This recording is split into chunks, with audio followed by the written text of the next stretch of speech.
درود به همه بیننده های کارزار. من سینا هستم و همراه با سودابه میخوایم به یکی از مهمترین پهلوان های باستان بپردازیم. ممنونم سینا. قرار اون پهلوان بزرگ رو آماده کنیم تا مقابل حریف یونانیش قرار بگیره. حدس میزنید کدومشون ببره؟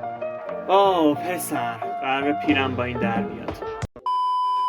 میخوام مستقیم ببرمتون به سیستان، جایی که چندین قرن بعد از فریدون زال از خاندانش و رودابه از خاندان دشمنش عاشق هم میشن و حاصل این عشق یه پسر میشه. اونا اسمشو میذارن رستم که به معنای بزرگ هست. به این دلیل که رودابه نمیتونه پسرش رو به دنیا بیاره و زال مجبور میشه با کمک سیمرغ اولین سزارین دنیا رو انجام بده. دقیقاً. البته فرق داشتن رستم فقط به اینجا ختم نمیشه و رخش رو بر اساس قدرت فشاری که به پشتش میاره انتخاب میکنه. فراموش نکن که توی 9 سالگی با یه فیل بزرگ و وحشی پیکار کرده.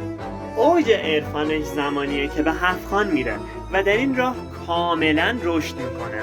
بعد از اون با سهراب میجنگه، سودابه را از گیس آویزون میکنه، توی نبرد 12 رخ شرکت میکنه و یکی از گردن کلفترین پهلوانای ایران یعنی اسفندیار رو میکشه.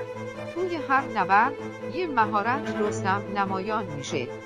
مثلا توی نبردش با سهراب همه سلاحهاش رو توی سر پسرش خرد میکنه و یا از تیرای الماس پیکان اسفندیار جون سالم بر میبره. حتی میتونه یه تخت سنگ عظیم رو مثل یه توپ فوتبال متوقف کنه.